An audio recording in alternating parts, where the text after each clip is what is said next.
আন্তর্জাতিক স্বেচ্ছাসেবী সংস্থা গ্লোবাল সমুদ্র ফ্লোটিলার ত্রাণবাহী জাহাজ বহরকে আটকাতে ব্যর্থ হয়েছে ইসরায়েলের নৌবাহিনী। যুদ্ধ বিধ্বস্ত গাজার বাসিন্দাদের জন্য খাদ্য ও ত্রাণ সামগ্রী নিয়ে যাওয়া এই জাহাজ বহরটি বর্তমানে গাজার কাছাকাছি রয়েছে।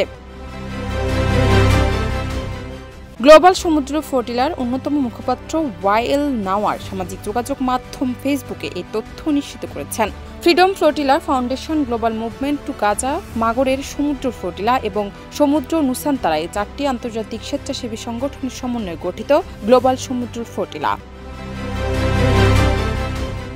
গত 31 আগস্ট স্পেনের একটি বন্দর থেকে খাদ্য ত্রাণ সামগ্রী নিয়ে পূর্ণ 55টি জাহাজ গাজার উদ্দেশ্যে রওনা দেয় এই বহর। এদের মধ্যে স্বেচ্ছাসেবীদের মধ্যে 44টি দেশীয় নাগরিক। 2023 সালের অক্টোবর মাসে ইসরায়েলি বাহিনী গাজায় অভিযান শুরুর পর থেকে গাজার উদ্দেশ্যে যাওয়া ত্রাণবাহী বহরের মধ্যে এই বহরটি সবচেয়ে বড়।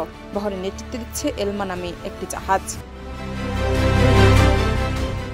ভূমধ্যসাগরে পৌঁছানোর পর গতকাল ইসরায়েলের নৌবাহিনী প্রথমে এলমা জাহাজটিকে আটক করে। তবে বাকি 54টি জাহাজ নিজেদের গতি কমিয়ে না থেমে এগিয়ে যেতে থাকে।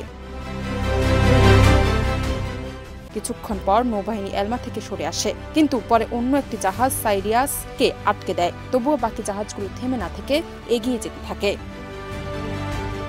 জান্নাত নিপু, দেশ রূপান্তর।